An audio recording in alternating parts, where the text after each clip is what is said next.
पंजाबी वीरो दुआ करदा है तुसीं दुनिया के जिस भी हिस्से दे विच होवो तंदुरुस्त होवो, खुश होवो, चढ़दी कला दे विच होवो। दोस्तों, कुदरती खेती का सफ़र 2013 दे विच शुरू कीता सी। अज 8 साल हो गया, 9वें साल दे विच एंटर करन लग्या हैगा। इस सफ़र के दौरान पिछले तकरीबन 3 साल तो फार्म उपर काफ़ी दोस्तों मित्रों का आना जाना बनिया रहा। तो इस दे दौरान एक कॉमन सुझाव जोड़े सारे दोस्तों मित्रों ने, सुहिरद दोस्तों ने मैनू सुजैसट किया, उन्होंने सारिਆਂ का एक सुझाव सीगा कि हुण तक कुदरती खेती दे विच जो भी एक्सपीरियंस के उपर कोई नॉलेज जो ज्ञान इकट्ठा किया है उसकी डॉक्यूमेंटेशन की जाए, वो किताब लिखी जाए, जां एक यूट्यूब चैनल बना के वीडियोज़ के राही इस ज्ञान नूं होर लोगों तक पहुँचता किया जाए। तो मैनू ये लगता सीगा कि हजे मेरे को कुछ है नहीं है जोड़ा मैं लोगों को दे सकां जां लोगों के नाल साझा कर सकां। जो गलतियां तो जो तिलफुल ज्ञान इकट्ठा किया है उसकी होर परिपक्वता की लोड़ है, वो होर सुधारां की लोड़ हैगी है। इस करके मैं वो टाल मटोल करता रहा तो इसको अगे पाउंदा रहा। तो अजे भी मैं होर अगे पाउणा सी, पर हुण असीं इहनूं स्टार्ट कर रहे हैं। उसदा एक कारण हैगा साथियों, जदों 2013 दे विच वकालत छड्ड के कुदरती खेती का सफ़र शुरू किया सी, तो इस सफ़र के दौरान मैनूं बहुत वड्डा आसरा सी डॉक्टर ओम प्रकाश रुपेला जी का। मैं उन्हां दे आसरे नाल ही इस सफ़र ते निकलिया सी, वरना मैनूं तां मेरी लाइन ही है नहीं सी, खेती मेरी बिल्कुल वक्री लाइन सी मेरे लिए। मैं उन्हां दे आसरे नाल इधरले पासे आया सी कि असीं एक रसायनिक खेती का एक बदलवां मॉडल खड़ा करांगे। अनफॉर्चूनेटली बहुत जल्दी 2 साल बाद ही डॉक्टर रुपेला का साथ छुट गया, वो इस दुनिया ते नहीं रहे। तो जदों उन्हां दे साथ छुट्टन तो बाद मेरे ते बहुत वड्डी मुसीबत आ गई सी। मैं वापस जाने वाला रस्ता बंद कर आया सी, मैं हुण वापस वकालत च नहीं जा सकता सी, पर अगे वधन वास्ते मैनूं ज्ञान की लोड़ सी। मेरी लाइन नहीं सी, मेरे कोले कुछ नहीं सी, मैनूं उड़ाड़ा नहीं पता सी, ABC नहीं पता सी कि खेती की हुंदी है। तो मैनूं ज्ञान की लोड़ सीगी। तो उस समय जो मेरी समझ बनी, मैं उदों सोचा कि ज्ञान के जिहड़े स्रोत है ना, वो दो तरह का स्रोत है, 2 तरह का ज्ञान प्राप्त किया जा सकता है। एक तो ज्ञान का स्रोत हैगा कि जिहड़ी नॉलेज हैगी है वो प्रैक्टिकल एक्सपीरियंस बेस्ड जिहड़ा ज्ञान हैगा, एक तो वो स्रोत हैगा कि तजर्बियां तो सानू ज्ञान जिहड़ा विरासत दे विचों तजर्बियां तो इकट्ठा हुंदा हुंदा साडे कोले पहुंचिया। दूसरा ज्ञान का स्रोत हैगा जो सानू मॉडर्न एजुकेशन सिस्टम ने दिता, जो रिसर्च बेस्ड हैगा, किसी यूनीवर्सिटी दे विच किसी लैबोरेटरी दे विच जिहड़ी रिसर्च तो जिहड़ा ज्ञान निकलदा है, एक वो ज्ञान है। ये दोनों ज्ञान आपस में कंट्राडिक्टरी नहीं है, इक्को ही है, पर इन्हां दे स्रोत अलग अलग है। तो मेरे लिए 2 रस्ते सीगे कि मैं जां तां उस ज्ञान के आधार पर चलां जिहड़ा ज्ञान प्रैक्टिकल एक्सपीरियंस दे विचों निकल के आया, जो पीढ़ी दर पीढ़ी हुंदा आया, जिहदे विच सुधार हुंदे आए वो ज्ञान के आधार पर चलां, जां मैं कुछ 20-50-100 किताबां BSc MSc एग्रीकल्चर दीयां पढ़ां, जिहड़ा मॉडर्न एजुकेशन सिस्टम तो जो ज्ञान जो रिसर्च बेस्ड ज्ञान हैगा मैं उहदे आधार पर अगे वधां। तो मैं उस समय डॉक्टर रुपेला के साथ छुट्टन तो बाद मैं प्रैफर किया कि मैं जिहड़ा वो ज्ञान हैगा प्रैक्टिकल एक्सपीरियंस बेस्ड जिहड़ी नॉलेज हैगी है मैं उहदे आधार पर अगे वधूंगा। हालांकि ये औखा काम सी, इहदे कंपैरेटिवली जिहड़ा दूसरा ज्ञान सीगा जिहड़ा रिसर्च बेस्ड जिहड़ी एजुकेशन सी वो सौखियां प्राप्त की जा सकती सी, कोई औखा काम नहीं सीगा, मैं 20-50 किताबां पढ़ के अगे वध सकदा सी। पर उस समय मैनू लग्या कि ये जिहड़ा ज्ञान हैगा जिहड़ा एक्सपीरियंस बेस्ड नॉलेज हैगी है जिहड़ी ये ज़्यादा सटीक है, ये ज़्यादा एक्यूरेट है, तो मैनू इहदे नाल अगे वधना चाहिदा हैगा।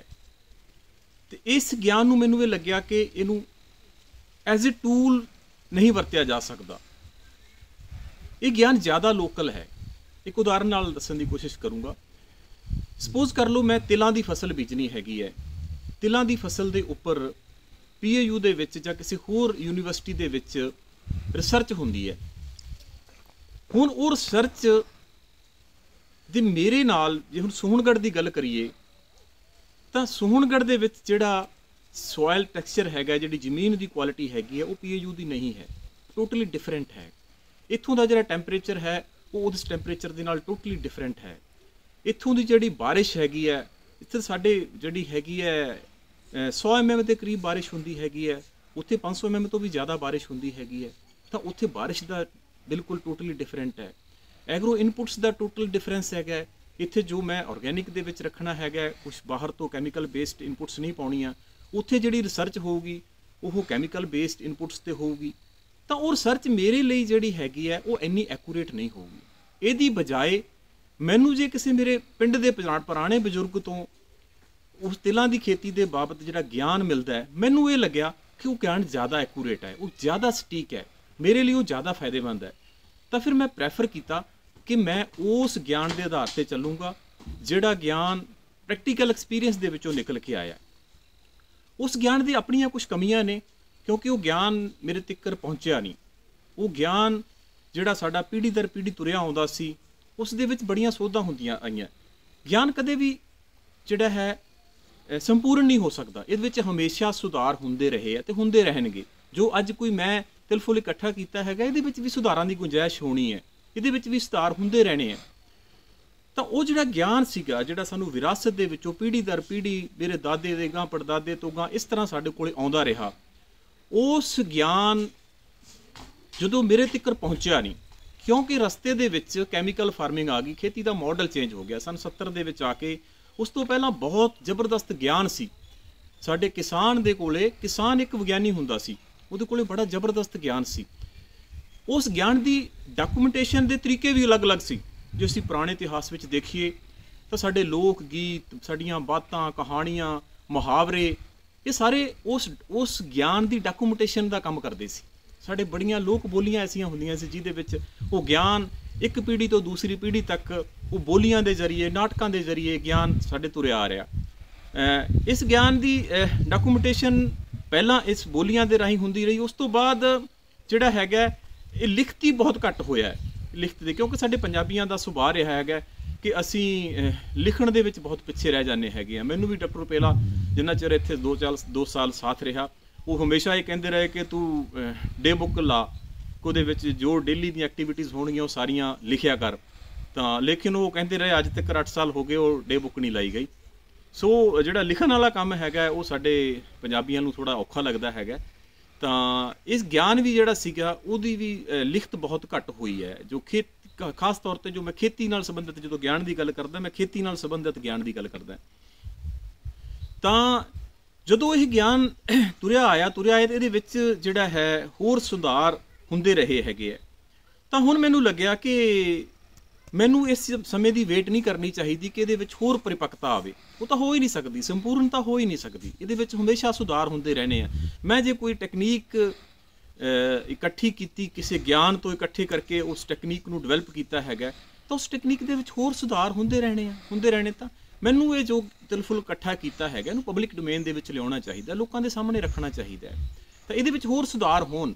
ਤਾਂ ਇਸ ਕਰਕੇ ਮੈਨੂੰ ਹੁਣ ਲੱਗਿਆ ਕਿ ਨਹੀਂ, ਇਹ ਸਾਨੂੰ ਜਿਹੜਾ ਹੈਗਾ ਇਹ ਗਿਆਨ ਪਬਲਿਕ ਤੱਕ ਪਹੁੰਚਣਾ ਚਾਹੀਦਾ ਹੈ।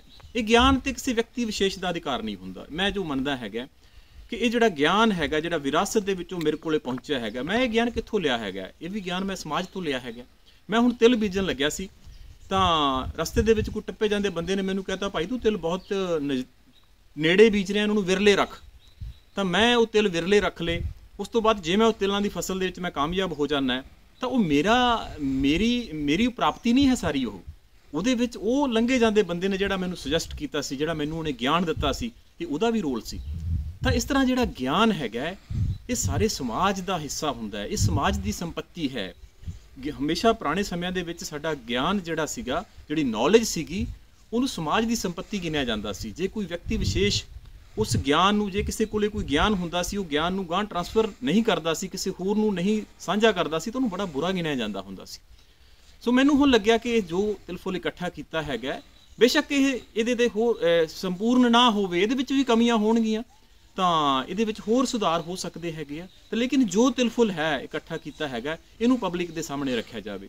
ਸੋ ਇਹਨੂੰ ਅਸੀਂ ਜੋ ਸਾਡੇ ਕੋਲੇ ਅਵੇਲੇਬਲ ਹੁਣ ਸਾਧਨ ਸੀਗੇ, ਅਸੀਂ ਇੱਕ YouTube ਚੈਨਲ ਬਣਾਇਆ ਹੈਗਾ, ਅਤੇ ਉਸ ਦੇ ਜ਼ਰੀਏ ਇਹਨੂੰ ਵੀਡੀਓਜ਼ ਦੇ ਜ਼ਰੀਏ ਜੋ ਇਕੱਠਾ ਕੀਤਾ ਹੈਗਾ ਉਹਨੂੰ ਲੋਕਾਂ ਦੇ ਸਾਹਮਣੇ ਰੱਖਾਂਗੇ। ਇਹਦੇ 'ਤੇ ਤੁਹਾਡੇ ਸੁਝਾਅ ਵੀ ਮੰਗਾਂਗੇ ਕਿ ਇਹਨੂੰ ਹੋਰ ਸੁਧਾਰਾਂ ਦੀ ਜਿੱਥੇ ਗੁੰਜਾਇਸ਼ ਹੈਗੀ ਹੈ ਸਾਨੂੰ ਉਹਦੇ ਵਿੱਚ ਦੱਸਿਆ ਜਾਵੇ। ਤਾਂ ਇਸ YouTube ਚੈਨਲ ਅਤੇ Facebook ਪੇਜ ਜਿਸ ਦਾ ਨਾਮ ਸੋਨਗੜ੍ਹ ਨੈਚੁਰਲ ਫਾਰਮਸ ਹੈਗਾ ਰੱਖਿਆ ਅਸੀਂ। ਤਾਂ ਇਹਦੇ ਉੱਪਰ ਪਹਿਲੇ ਸਟਾਰਟਿੰਗ ਦੇ ਵਿੱਚ ਅਸੀਂ 2 ਵੀਡੀਓਜ਼ ਮਹੀਨੇ ਦੇ ਵਿੱਚ ਪਾਇਆ ਕਰਾਂਗੇ। 5 ਤੋਂ 10 ਮਿੰਟ ਦੀਆਂ ਇਹ ਵੀਡੀਓਜ਼ ਹੋਇਆ ਕਰਨਗੀਆਂ। ਤੇ ਇਹ ਤੁਸੀਂ ਇਸ ਚੈਨਲ ਨੂੰ ਸਬਸਕ੍ਰਾਈਬ ਕਰ ਸਕਦੇ ਹੋ। ਜੇ ਤੁਹਾਨੂੰ ਕੁਦਰਤੀ ਖੇਤੀ ਨਾਲ ਲਗਾਵ ਹੈ, ਤੁਸੀਂ ਇਸ ਬਾਰੇ ਕੁਝ ਹੋਰ ਸਿੱਖਣਾ ਚਾਹੁੰਦੇ ਹੋ ਜਾਂ ਸਾਨੂੰ ਸੁਝਾਅ ਦੇਣਾ ਚਾਹੁੰਦੇ ਹੋ, ਤਾਂ ਤੁਸੀਂ ਇਸ ਸਾਡੇ ਚੈਨਲ ਨੂੰ ਸਬਸਕ੍ਰਾਈਬ ਕਰ ਸਕਦੇ ਹੋ। ਫੇਸਬੁੱਕ ਪੇਜ ਨੂੰ ਲਾਈਕ ਕਰ ਸਕਦੇ ਹੋ, ਸੋਨਗੜ੍ਹ ਨੈਚੁਰਲ ਫਾਰਮਸ। ਸੋ ਇੰਨੀਆਂ ਗੱਲਾਂ ਬਾਤਾਂ ਤੁਹਾਡੇ ਨਾਲ ਕਰਨੀਆਂ ਸੀ ਇਹ ਪਹਿਲੀ ਵੀਡੀਓ ਦੇ ਰਾਹੀਂ ਅੱਜ। ਤੋਂ ਮਿਲਦੇ ਹਾਂ ਅਗਲੀ ਵੀਡੀਓ ਦੇ ਵਿੱਚ। ਤਦ ਤੱਕ ਧੰਨਵਾਦ।